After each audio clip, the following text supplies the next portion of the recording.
Good morning, good afternoon, good evening. I hope everything is working today. Sorry about the missing music at the beginning.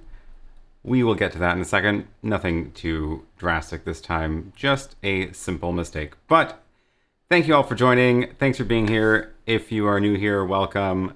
Today we're just going to chat about live streaming, answer questions, talk about whatever's happening in this world. And yeah, with that, let's just jump right in. If you do have a question for me, make sure you mention my name in the chat at Aaron Parecki or the word question at the beginning, and that will highlight it on my screen and I'll be able to see the questions. Looks like a good crowd in the chat this morning, people from all over. And yeah, the music at the beginning, I had this all set up. I was a little bit late getting in this morning, so I didn't quite do my full on checklist I normally do. And I did pull up the thing that is actually playing the music and playing the countdown on my own computer so that I can hear it, because I was testing to make sure it was actually working right. So what happened was I was hearing the music because my computer was playing it, and then it was just the input was off on the ATEM. The input for the OBS output through the deck link was just off. So then I was like, oh, well, I can't just turn it on because it's going to blast everybody's ears because they have no idea what volume it is. So I had to drop the volume down, which was, so I was doing this. I was very carefully dropping it down, turning the channel on, and then slowly dragging it back up so that it would eventually get up to the right level. That way it didn't just blast everybody's ears. So not a big deal. How is the UPS today? Fully charged and ready for the power to drop. I don't expect the power is going to drop today. There's no dramatic weather outside. It's been a warm week. It's been pretty consistent though, so it's actually been dropping at night, which is nice. So things actually cooled down, and then the highs have been 80 to 90. It's a little bit on the upswing this week, but still cools off at night nicely. But it does mean that this room is actually very well insulated, and which is great, but it also means that it retains heat. So if it heats up during the day, it actually takes a long time to cool off by itself. So I get in here a little early, I open all of the doors, turn on all the fans, let it drop 10 degrees, and then we're ready to go. And it's just gonna slowly warm up over the course of this morning now that I'm in here with all the lights on. What top light am I using? So the lights on my desk, let me grab those if I can remember the name of them. They are the lights on my desk. I got them a while back, and there are two of them. They're little LED panels, and they are called, oh my gosh, I'm totally blanking on the name. Oh, yes, I remember. They are from LED Go. Let's see if I have the link for that. I don't. Shame on me. Where did I get them from? I think I got them from B&H. So yeah, they're LED Go panel lights. I'll show you them in a second once I grab this. So I grab this link, and I have changed things around a little bit with the lights compared to several weeks ago. It's been a couple of weeks with this setup, but it is different from previous setups. And what I did was I added a second one, so I'm pretty flatly lit, which I'm experimenting with. I'm not sure I'm sold on how flat that is, but oh my gosh, when did I get these?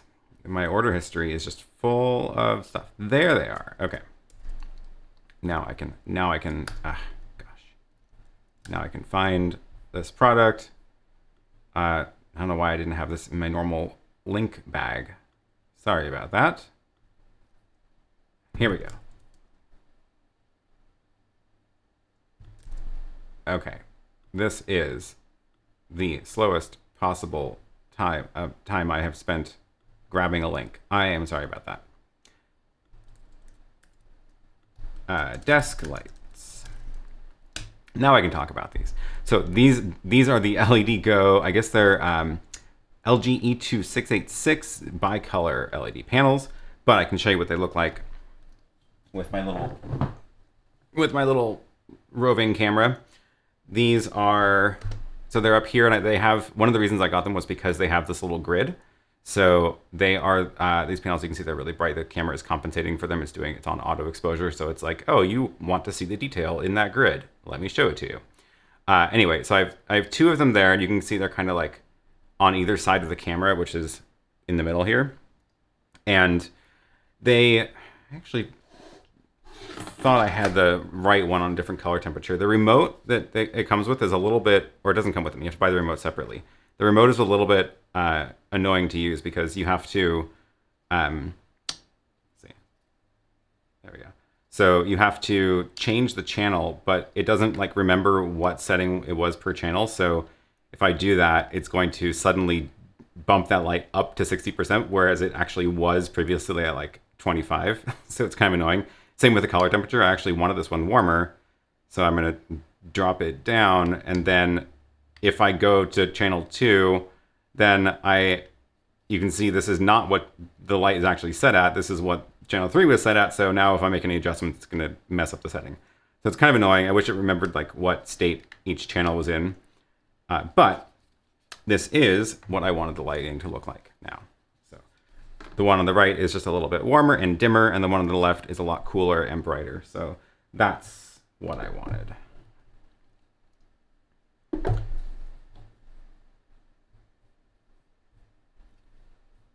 All right.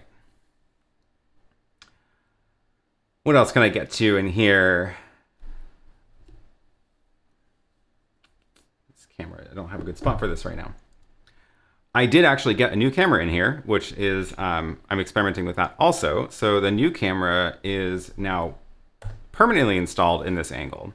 So I've had this angle for a while, but it's always been something that I roll up on a little tripod and stick here. And this one is now actually attached to that pole. So it is attached to the pole at the other table. That way it is just fixed there. And it is in fact, a Lumix G7. I found one super cheap on eBay. It was like $350. Sorry, if you wanted one, I got the cheap one. So it was used. It arrived very beat up box, and there was nothing except the camera. But it works, and it is now permanently installed there, and I think I'm happy with that. I may end up swinging it around to the table to give myself a second angle there as well.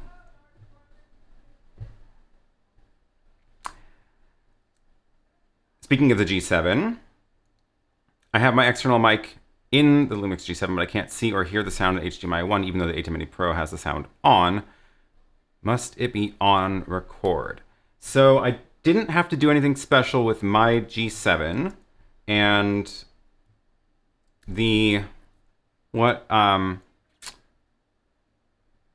I do think the G7 has to be in the video mode. That's the one thing, I guess. So the G7 has to be in video mode. I don't think it'll pass the audio through in photo mode. I might be wrong on that, but do set it to video mode anyway, because you'll get better results anyway. And make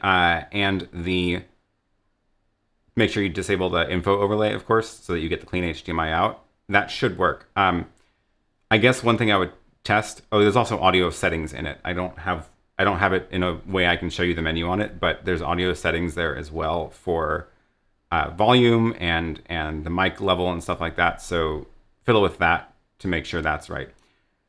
And then you should see the signals coming out in the ATEM. What is the background sound we hear? I have one of the doors open still with a fan blowing in. It's the outside door. So I can't really hear the fan. But there was somebody outside yelling, apparently. I don't know what they were talking about. How far along is the installation of the AC unit for your studio? I have a note out to my contractor who is talking to the AC person, but apparently everybody wants ACs right now, so they're a little bit busy. But I am making sure that is moving forward.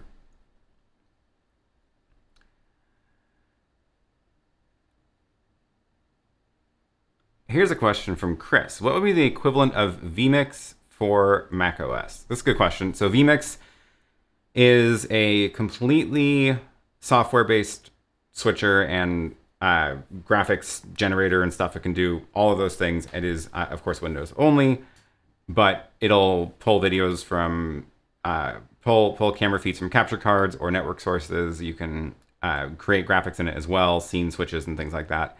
There's, of course, OBS, but I don't know if I would call OBS an equivalent just because, well, one, OBS is on both platforms, but two, vMix is trying to be a lot more powerful than OBS. There's, of course, trade-offs to both of them. I would say probably the most equivalent thing to vMix on Mac is Ecamm Live, because it is also trying to sort of make things easier and be more powerful for Mac users, and it is Mac only. I can show you what that looks like really quick. Let me see if I actually can do that. I'm gonna not install this update. So the software, the one funny thing about it, oops, this is what it looks like. Now I just realized that it's pulling my ATEM feed. Let me switch it to the camera to something where you can see me instead of the program. Ultra Studio 4K. No, I want don't want the Ultra Studio 4K. I want, oh, I'm short a capture card. I thought I had that plugged in. That's gonna be very annoying. Well, what happens if oh yeah, I don't even have a webcam on here. Or do I? What is this cord? We'll just plug that in. See what that is. I think that is that camera. Yes, it is. Okay. So, oh yeah, now you can see my delightfully messy studio. This is what I wanted to show you. This is a little webcam up on top of my computer. This is what Ecamm looks like. And so it is, of course, very different from vMix, but it is also an entirely software-based switcher for the computer. You can create scenes up here. So you can create, I just have one scene right now with one camera, but you can make a second scene with, let's bring back to that camera, and you can do side-by-side, for example. Let's see where that is. Where do I, oh yeah, if I add that. One of the nice things about this is it is kind of auto, it does stuff automatically, so it will like create the split view as soon as you add two cameras. The reason this looks confusing is because this right camera is my ATEM, which is showing you my screen, so we've got the tunnel effect on that. This one is the webcam. Let me go back to this scene, and then you've got things like these overlays where you can add text here. You can, yeah, there we go. So now we've got the text overlay on it. You can give it a little background. You can give it, you can add pictures. You can even add like a countdown timer. So all sorts of fun stuff in here. One of the really cool things that I like about it is this interview mode, which lets you bring in guests. So you can actually go and copy this link, send it to somebody, and then they can join it, and they'll show up as a video source in here as well. So that is pretty cool. Yeah. Other suggestions welcome, of course, but I think that one is pretty neat. Oh, Mimo Live. Steve has another good suggestion. I don't have that one installed, so I can't show it to you. Mimo Live is another great one. Actually, Mimo Live is probably honestly closer to vMix than Ecamm is. Mimo Live is actually Photo Joseph has done some demos of it, so go check out his channel. I think he's at least shown it in some live streams. I don't know if he's done a dedicated video on it, but it's that is what he's been using for bringing in graphics instead of how I use OBS. Yeah, Mimo Live can do all that. That is a great point. I should eventually get a hold of that and try it out, because I haven't actually used it other than like the demo once. Do you still use the Aputure MC? Any recent impressions? I do. It's actually the light that is in the background. My little background lights are those. So let me pull up that. Here is the Aputure MC. So the Aputure MC I do still use them, and they are the ones that are doing the little that color, and that color. So those are the two. There it is. That one and that one. They're stuck onto the tops of those shelves, which is the other reason I like them, because they're magnetic, so they can just stick on those metal shelves. And they've been great. I think, yeah, DVE Store sent me those ones. So I did a little video about those a while ago, but they're great. Still been using them. I do move them around a bit to use them in different locations. I use them for, if I'm filming like product B-roll at the table, I'll put them on the sides to like add some color on the sides, things like that.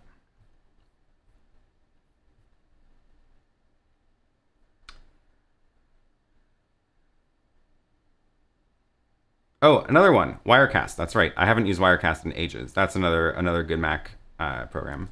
I think they're cross-platform, but they also work on Mac.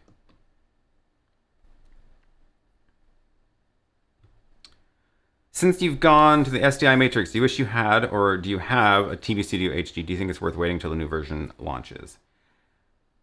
Waiting is always an interesting question, but aside from that, I do wish I had a switcher that was all SDI. That was also similar to the ATEM Mini. The scalars are very, very important in my workflow because I'm putting so many random things through this. So like my computer screen, the iPad, the Apple TV, whatever it is, like I've got a lot of different resolutions and frame rates being thrown into the ATEM, and I take full advantage of the fact that it has scalars built in and I don't need to match all the frame rates. I have used the TV Studio HD for a while, and it is very frustrating to have to get everything to match, or you throw in a $300 scalar in front of one of the inputs, which is a lot for each input. And I did actually try it for like this live stream at one point a while ago, because I was like, maybe I should give it a shot again, like now that I've got a more full studio built out.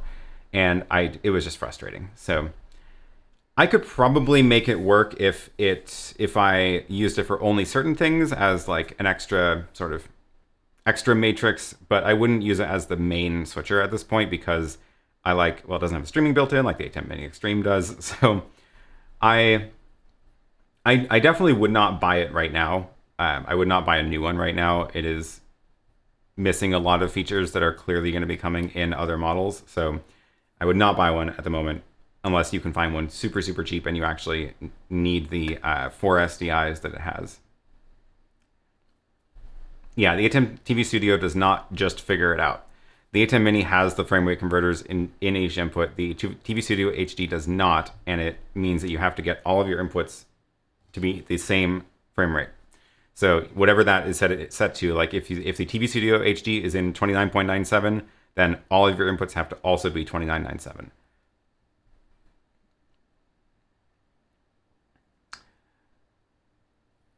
Yeah, I am looking forward to whatever next thing they make that is rack mount and SDI.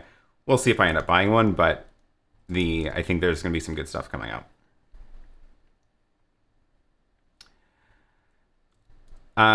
So let's see what else.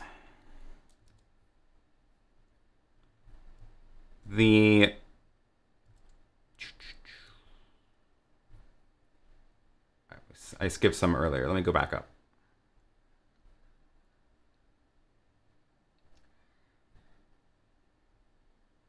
Can your plugin be used to send chat with transparent background to the ATEM Mini? It can. So, oh, actually, yeah. The video, I just did a video about exactly this. Let me just link you to that video because I don't think I have anything else to add to that at this point. It's a short video also. It is my most recent video. This is using the chat plugin with transparency. So there's the link to the video. I will also put it in the description of this video, but it is the most recent video on my channel. The trick is that I think I mentioned it in that. Now I'm second guessing myself. I did not mention it in that video. Okay. So what I showed in that video is using the chat plugin into OBS and Lightstream. So OBS will read the transparent background and handle it all itself. you have to, if you want to use it with an ATEM Mini, do that first. Do it in, get it into OBS first. And this is actually how I'm doing this right now. So I've done that. I've set it up in OBS. This is the source. There's the, you can see that it's got this is, okay, I'm using like a variation of it, but same idea. You would drop in the link here. It would show your chat messages here. And then as I click on one, let me go grab my, where did it go? Here it is. So you can see it's in OBS. The reason that you're seeing it on the screen is because OBS is actually outputting to my deck link. So you go up to deck link output, and I've got the Ultra Studio 4K Mini plugged in, and the one that makes it work is this keyer.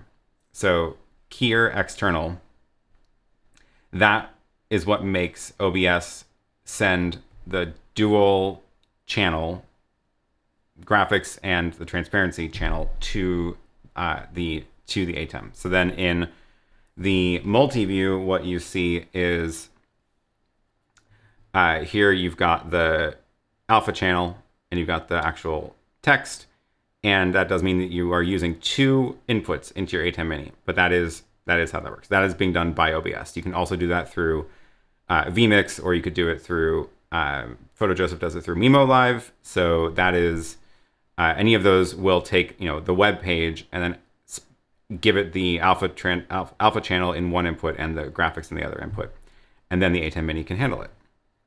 So the plugin, the reason I linked to that video that I just did was because in that video it tells you how to bring the chat into OBS, and that's the key, is that you have to make sure that the plugin is configured with a transparent background and that OBS can read it that way, and then it all works fine.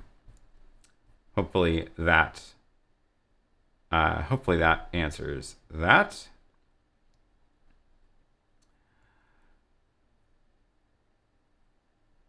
Will you test the UPS with us? Maybe. Maybe I will. We'll see if we can do that at the end again. It's always fun. Here's a good question. Is there a way to save the ATEM Media Pool images to the local disk of a computer running the ATEM control software? Absolutely is. Let me see. This is a good demo. So what I'm going to do is do this demo really quick and record it. I'm going to experiment with posting little mini tutorials. So let's see if I can do this demo live well enough to actually show you how this all works. Let me see. I do want to have a folder ready to catch the files that I can show you on the screen. Let's make a new folder here that I can show. Great. Okay.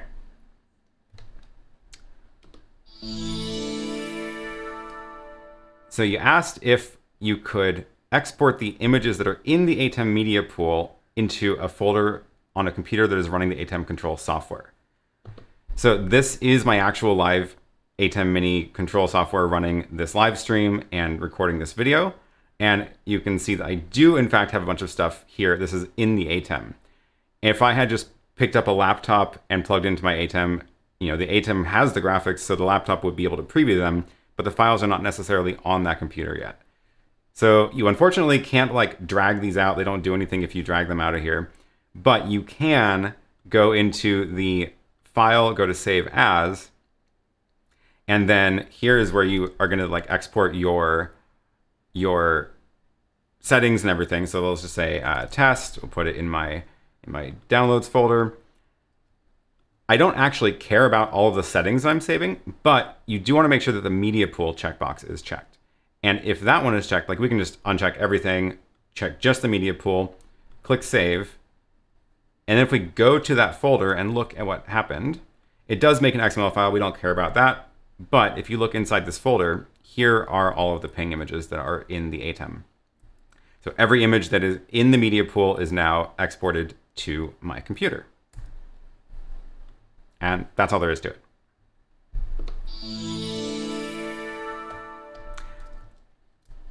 All right. Stop that recording.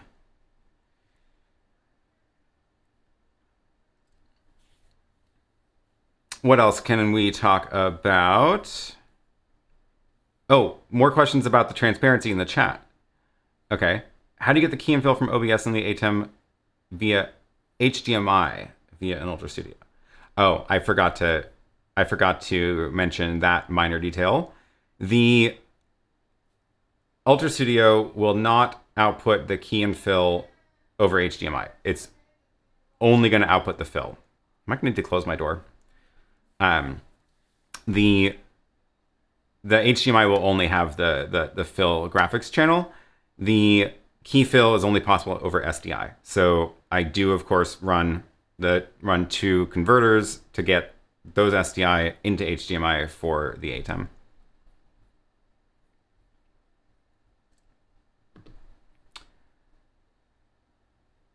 There was another question about that. I thought. So yeah, you have two HDMI cables to the ATEM. That is correct. I'm using two of the inputs in the ATEM, two HDMI cables, two SDI to HDMI converters. Can your Chrome extension be used with Facebook Live comments? Not at the moment, no. So the latest update that I did to it, it is better prepared to be able to handle other platforms, but it does not actually handle other platforms yet.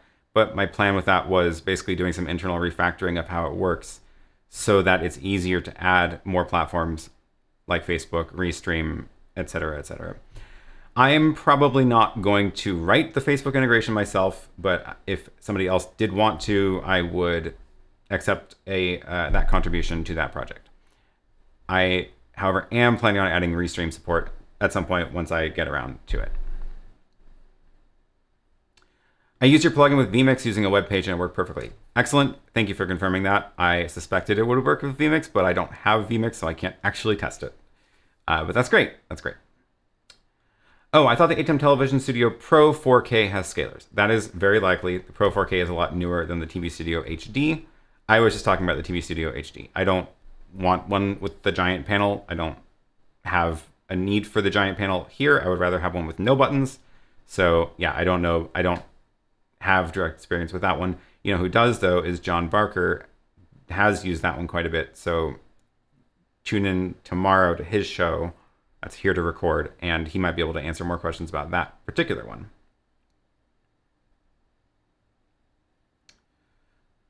Did you receive the Web Presenter HD back? Also, I don't know what happened to it. I have not yet. I think it's on its way from Blackmagic still, so I don't know when it's going to come in. I haven't got a tracking number yet, but sometimes those things just appear. Hopefully I do get it back soon, because I do want to experiment with it more and try to track down the issue I was having with it, which was some networking issue, which it also might just be my networking gear, so got to do some more troubleshooting with that.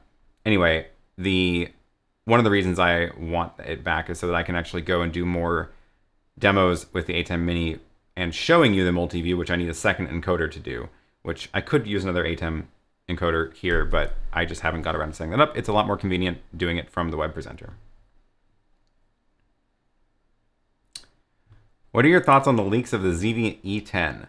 Oh yeah, that is a cool looking camera. The leaks are, let me see. I looked at it, and if I'm reading it correctly, it's hard to tell, but if I'm reading it correctly, the camera is the size of the ZV-1, this one, but has the removable lens, which I don't quite understand how that works. Wow, there's a lot of ads on this page.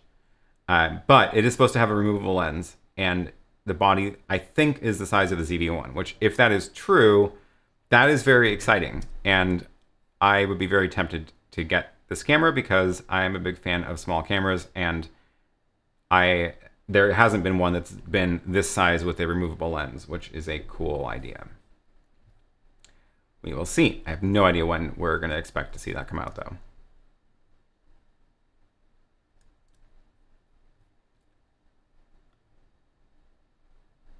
ATEM TV Studio Pro 4K has scalers, but no super source. Ah, yeah, okay. Well, at least it has the scalars in it. That's good. I'm anxiously going to wait for the restream support because I use restream and it will be easier to integrate other chats. Yep. I'll get to that eventually. I will. There's a lot of stuff going on. I would assume the 2021 version of the TV Studio will be an ATEM Mini brain, but based on SDI. That is also my assumption. I hope that is the case. I hope there's at least 2 HDMIs though also.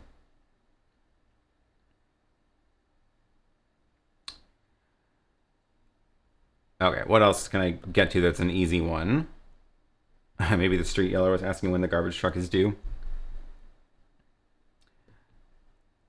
How do you convert from SDI to HDMI for the ATEM Mini? Blackmagic has SDI to HDMI converters, and they're very small and very affordable.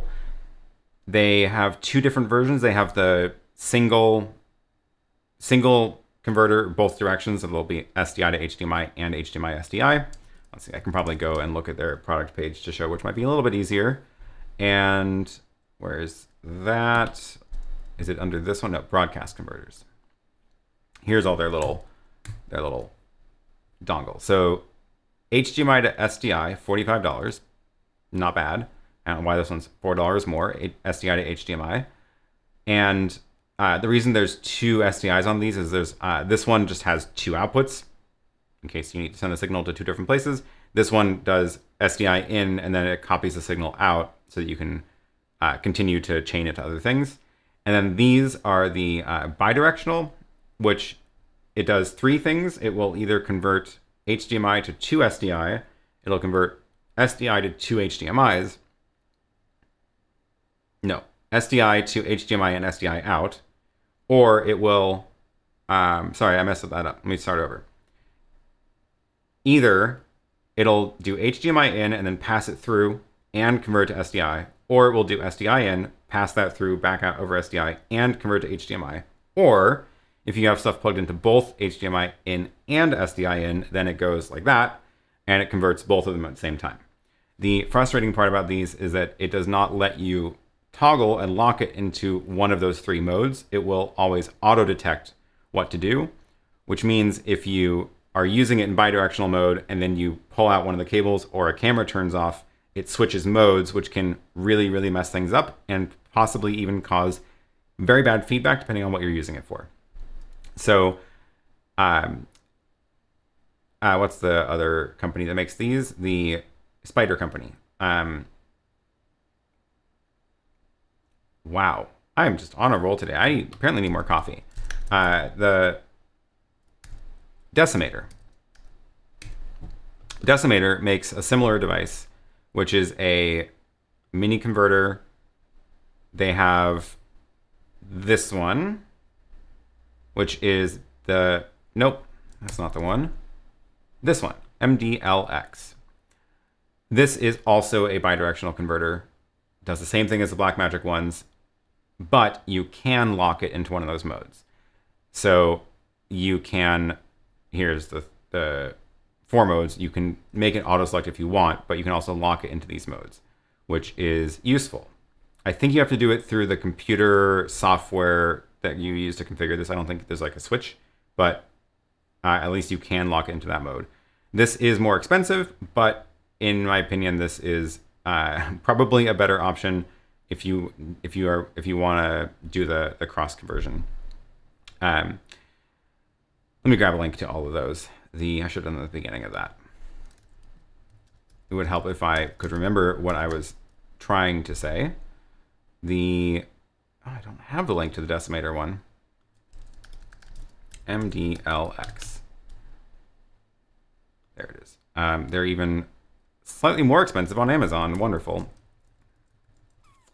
The MDLX. I have one of those I bought a while ago for something, and then when I had to go rig up a bazillion converters for this setup, I bought the cheaper ones from Blackmagic, not realizing that they here's the MDLX converter.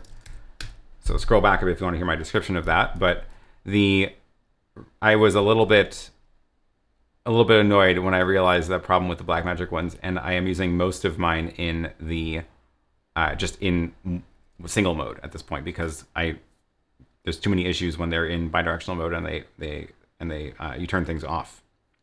So if I had not bought all of those, I probably would at this point. I would have bought the Decimator ones instead. However, I'm holding out hope that Blackmagic will push out a firmware update for it to let us lock it into one of those modes. Yeah, the MDLX does not scale. It is not a scaler. It is a converter. So the Blackmagic ones don't scale either. They're just a converter. But they are useful for that. If you want one that does do scaling and converting, the expensive one is great. The Decimator MDHX, which is a converter and scaler, and it's definitely it's great, and it's affordable for what it is. It's like $300. It does HDMI in or SDI in, and then it does 2 different SDI out pairs and an HDMI out, so it can do just anything you want basically. And it even can, so it does scaling to whatever resolution, from any resolution. It can also mirror and flip. So if you're using it, you can use it behind a teleprompter. So if you're using a monitor that doesn't have the ability to flip the image itself, then this can flip the image for you, which again, it's not cheap, but it is a solid device and it does that job very well. I actually have one on the monitor at my desk because my stupid cheap monitor that I got over there only accepts 60 hertz. So if my ATEM is in 30 frames per second mode, the multi-view doesn't show up. So I threw that scaler on it and that works now.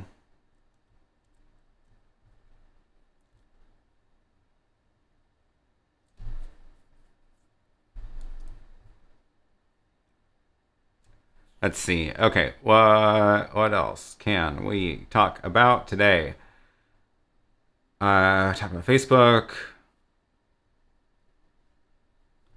I produce a show from Arizona, hosted in New Jersey via the ATEM streaming bridge, okay?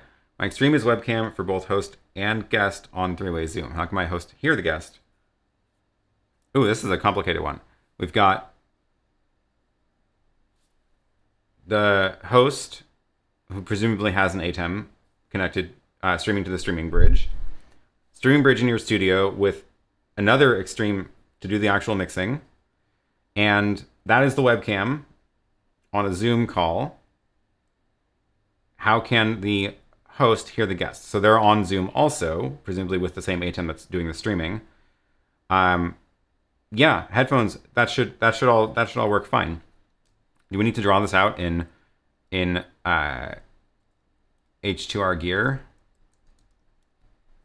Let's see if we can draw this out. If I have enough. Okay. Here's an ATEM Mini. We're gonna say, let's get rid of that. This is let's say the host of the show. So that's, their remote studio. And how do I add some text? There we go. So this is the host, show host. Great. And then we're going to make a studio. So we're going to say Extreme. Here is the Extreme. This is the studio location. And then we've got a laptop, which is going to be connected over USB. Can I? What? Hello? Why can't I connect to the USB? What's going on? John, fix it. Well, pretend this laptop is connected over USB to the ATEM also, instead of that.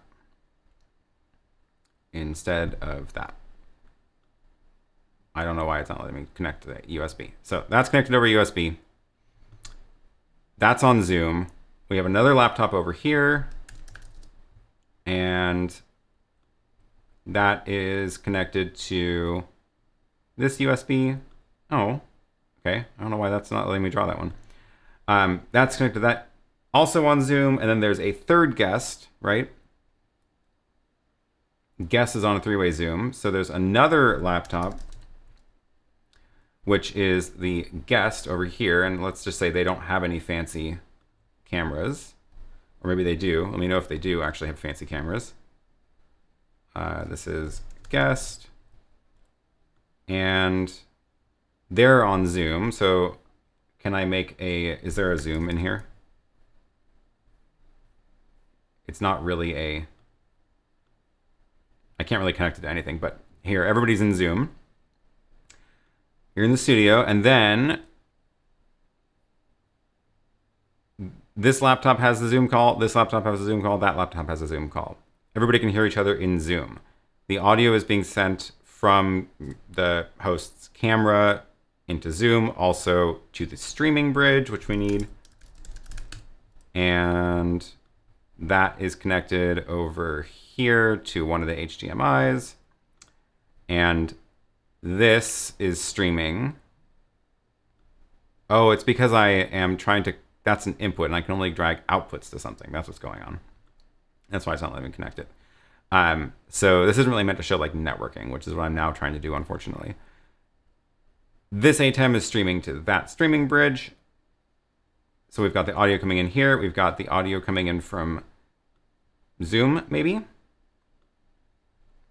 This is where you need an audio mixer to get a proper audio mix, I think, or using Zoom ISO to get the single feed of one of the guests into this ATEM if you're trying to get the guest's audio, because this is going to send all of the program audio from Zoom, which is going to be too much because it's going to have a copy of whatever is coming in here also, which is bad.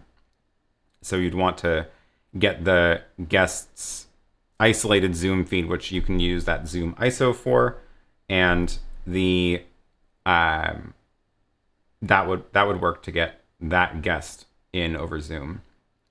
But yeah, if this person is trying to hear what's going on, hear the guest in Zoom, which is this laptop, they're going to need headphones plugged into that laptop that are not running into the ATEM and not blasting audio in the room. Because if you're blasting audio in the room, then of course their microphones plugged into their camera would pick it up, and that would cause issues too. So easiest way to do it is you just tell everybody to wear headphones, because it's always a good idea to wear headphones when you're on a Zoom call, just so that you don't end up with everything fighting, with noise cancellation fighting. So everybody's got headphones, no audio in the room other than the person speaking. That way you get the best, cleanest audio going into Zoom, so that you actually can mix the show well.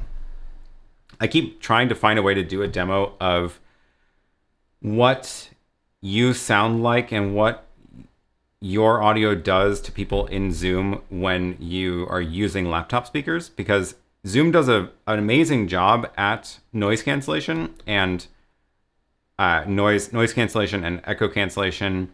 It does a very good job of it, but it is it is a problem because it is trying very hard to cancel out the audio, so you end up often canceling other things out as well. It's kind of hard to describe, but it is it is noticeable when there is somebody using laptop speakers in a Zoom call, and if like two people are talking at once, it just starts to get to be a mess, and you can't tell it's happening when you're the one causing that problem, which is the annoying part.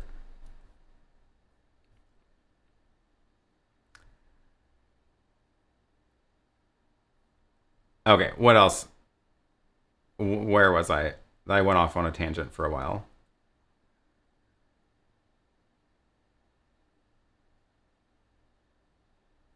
You should ask Blackmagic to give me that firmware update as your next birthday present after they release the Extreme. I want something a little bit more than a firmware update for my birthday.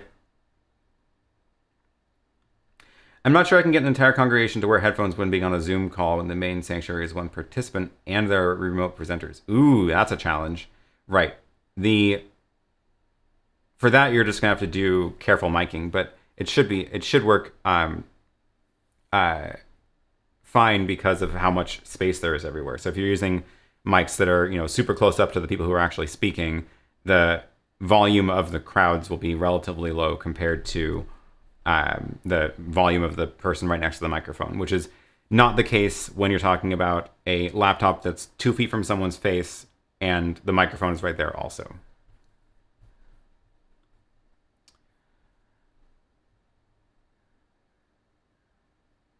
What is that bad monitor so we can avoid it?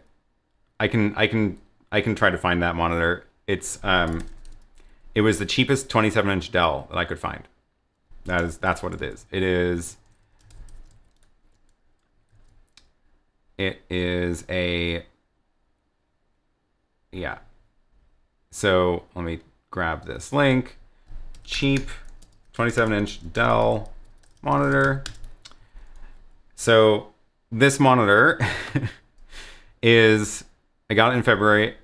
The monitor is fine. It is good quality. It's big. It's 27 inches. It's $200. It may have even been less than that when I bought it. I think it was slightly cheaper than that when I bought it.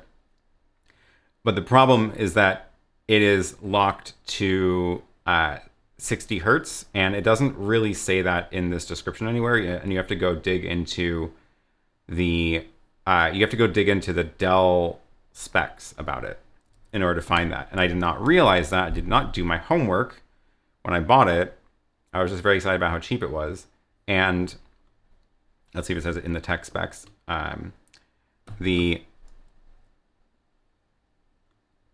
75 hertz is the native resolution of the panel, but that's not what we're talking about. We're talking about what input it can accept, which is, I don't even see it in here. It's not even in the spec sheet. I think it's actually in the manual. I think it was finally in the manual that I found that to confirm it.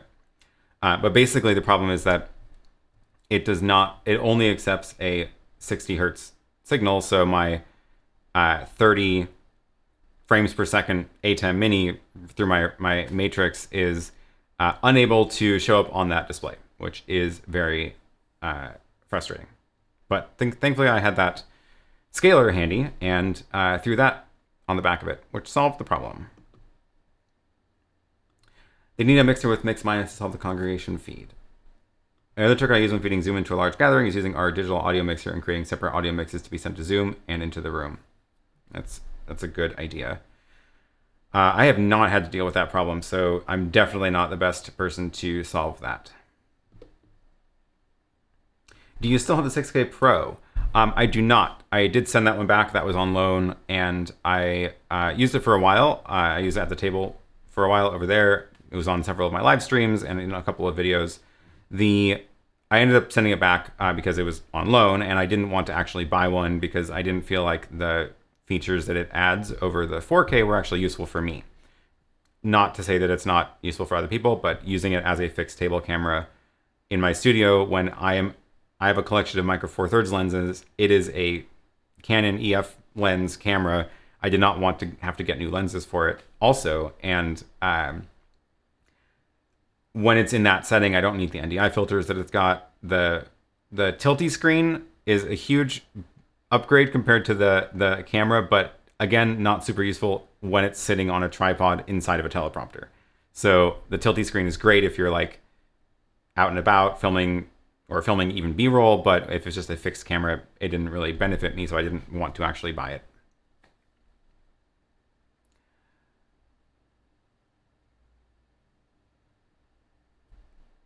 Okay.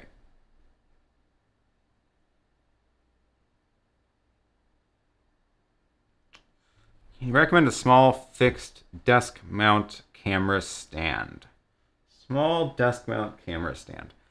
I don't know if I have like a particular stand in mind to recommend, but what I would say is a lot of clamps and bars and things that you could turn into a stand, depending on what you're actually trying to do with it. There's little pieces, like this is like a tiny version. This is like a tiny one. But there's bigger versions of these. There's ones that have more joints, and then you get like a clamp that you can clamp to the desk. And I think that's a good way to go because it's flexible and you can move it around and you can change what it's doing later. I don't know.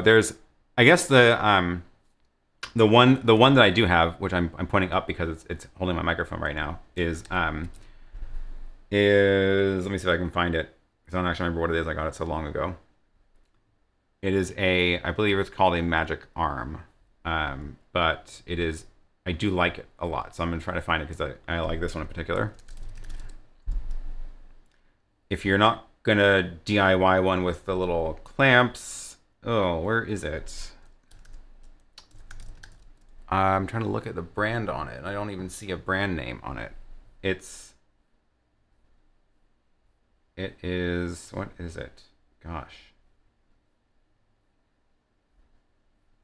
I'm not finding it. I'm not finding it. Where? What would it be called?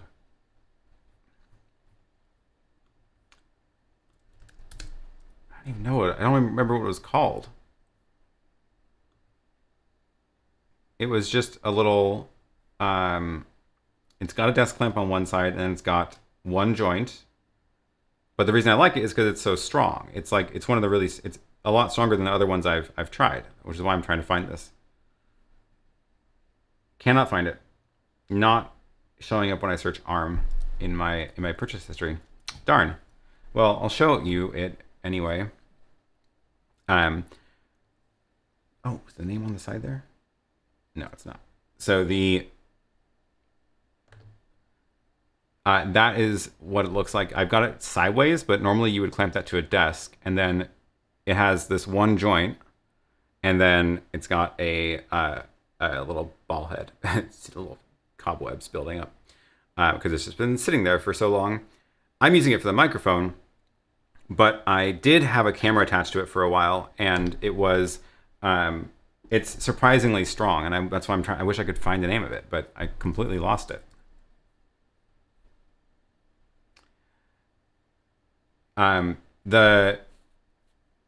Yeah, I think Elgato does have something. I haven't used the Elgato one, but their stuff is usually good.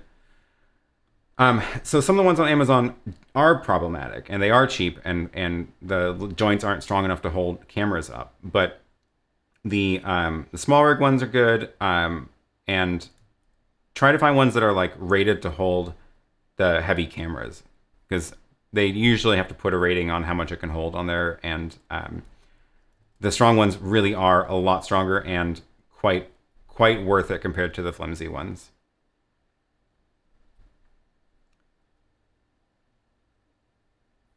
Oh, that reminded me. I don't know why that reminded me about. There was a question earlier about the. Not finding it. Anyway.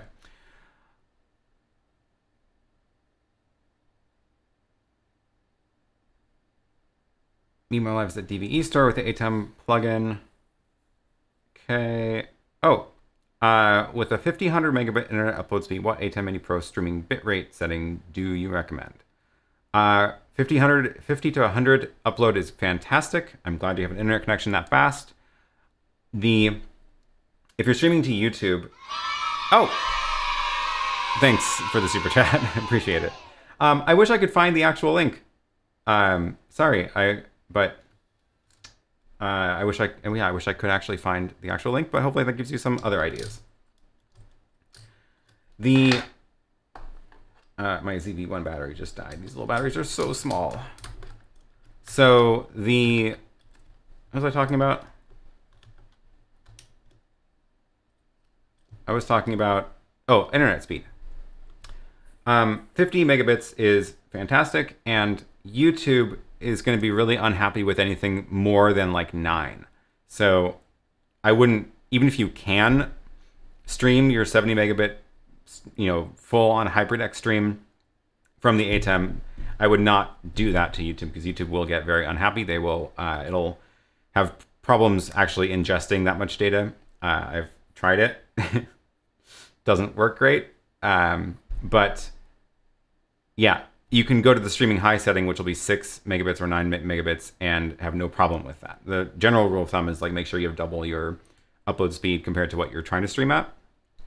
But you should have no problem with the 50 megabit speed with the streaming high setting on the ATEM. If you're streaming to somebody's streaming bridge, on the other hand, you could try to stream the actual higher bitrate, like 35 maybe, probably get away with your I think that's the HyperDeck medium setting, and that would probably work over that connection.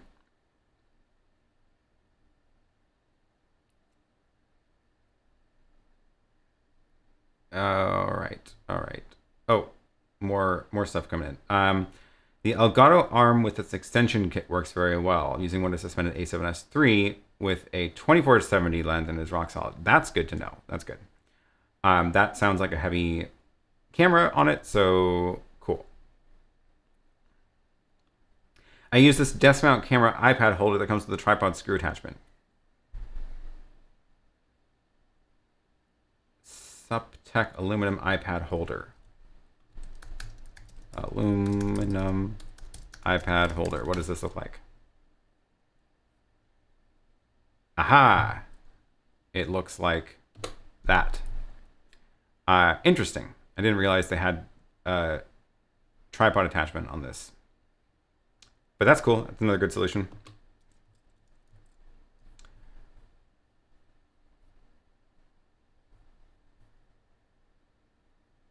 Is this the arm on Amazon? Good question. Can I copy and paste that? I can. It is... Hey, it is. Oh my God. How did you find that? Look at that. Last purchased August 2019. Cool. Let me go grab that link and drop it so other people can click on it. Thank you for digging that up. That's amazing. So here is the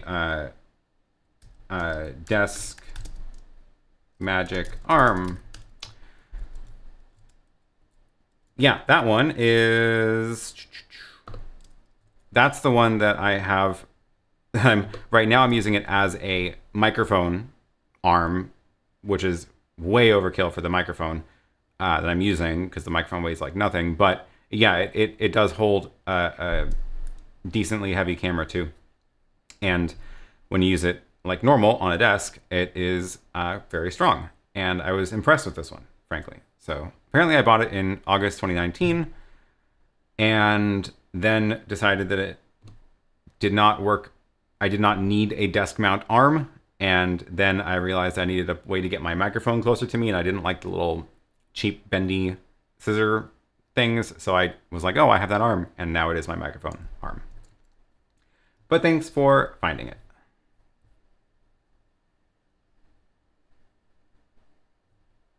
Here's a good question. Just joined the live chat. Do not know if you've answered this. I haven't today. Can you save the live stream to a USB external at the same time you are live streaming to YouTube? You absolutely can, and I actually did that just now, even though I didn't mention it.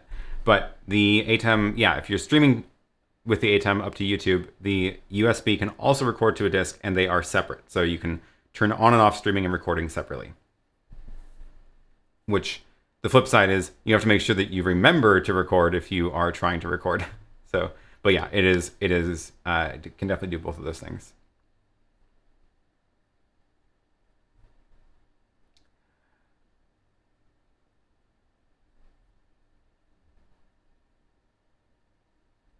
Okay, what else can I get to before we wrap this up? We're at the top of the hour, but I think I have time for one more question. What else?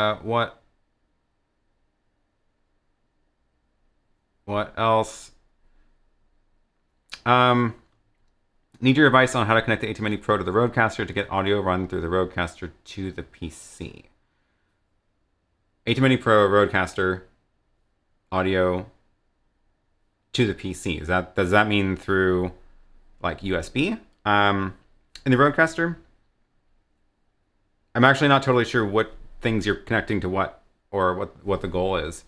But the headphone jack from the Rodecaster, if you're trying to go into the ATEM's microphone jack, should work, but you have to make sure that you're setting it into the right setting in the ATEM software control. So if you're trying to use the microphone jacks in the ATEM, there's this audio tab in the settings, and there are settings for what levels the inputs expect, line or microphone. So try those. Don't use the power one if you're connecting headphones to it, but you can usually run headphone jack out from stuff into the ATEM's mic inputs with the right setting on it.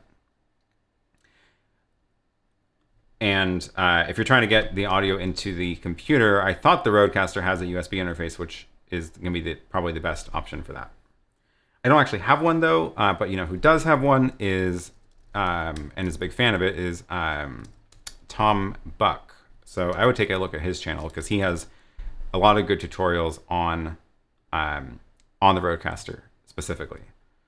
His top video on his channel, or his little feature video, is I connected 10 mics to the Rodecaster Pro. So I'll drop a link to his channel there. He will probably be better able to answer that question.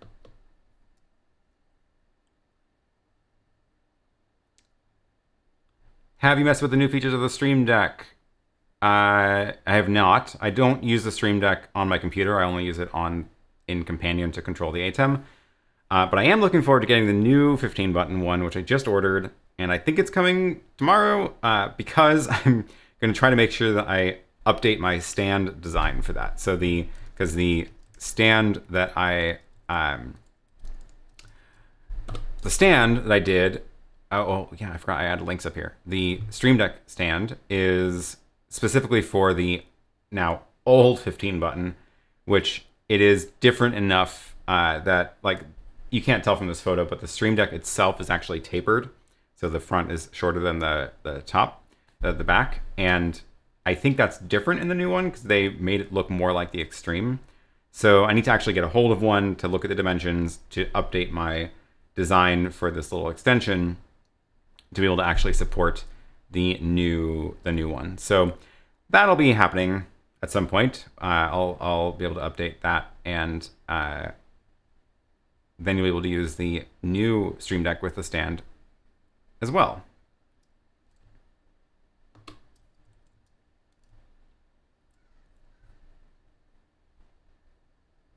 I made some skins for the 15-button, looking to find a partner for printing. Oh, cool.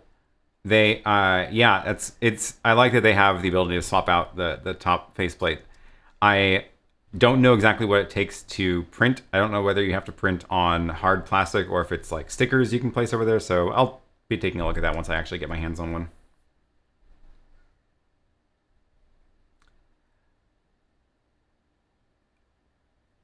All right.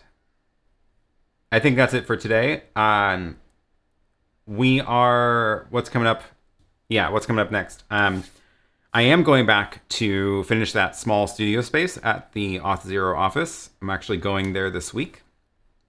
So I'll be there Tuesday and Wednesday, and looking forward to finishing that up. The pile of gear that I had them order was supposed to arrive yesterday, so hopefully it made it into the building and is there waiting for me. And I'll be able to, we'll be able to finish setting that up. I've got the lighting brought in. It'll hopefully be a lot brighter in there with the better lighting. And with any luck, I'll do a live stream once I get it all set up and do another little demo of that space and show how it came together. Cross your fingers that everything worked and everything that I need showed up and I didn't forget a part. We'll find out soon enough because we are supposed to be recording in a week from tomorrow. So yeah, cross your fingers. Otherwise I'm gonna come back and have to bring more gear. But yeah, I'll post a live stream on my channel when I know when I'll be doing it. It'll probably be Wednesday, probably late morning, probably around actually this time on Wednesday. So keep that in the back of your mind, but I'll post it and it'll go sent out over email as well. Again, if you do want notifications of my live streams, the best way is to sign up for my mailing list, which is linked from the bottom of aaronpk.tv. Scroll down, there is a place to drop in your email, and that will make sure that you actually do get notifications of the live streams, because YouTube is terrible at actually sending out notifications when I am live. And yeah, that way you won't miss it. And then we will chat again this week, I hope. I will probably bring the YOLO box again to do the live stream, but we'll see. We will see what I end up with and what cameras I bring and all that. As always, it's always fun. So with that, thank you all for joining. Thank you for the super chats, and I will see you all again later. Looks like there's still a lot of chat going on in the chat. Thanks for helping answer questions, everybody, and stay safe, and I will see you next time.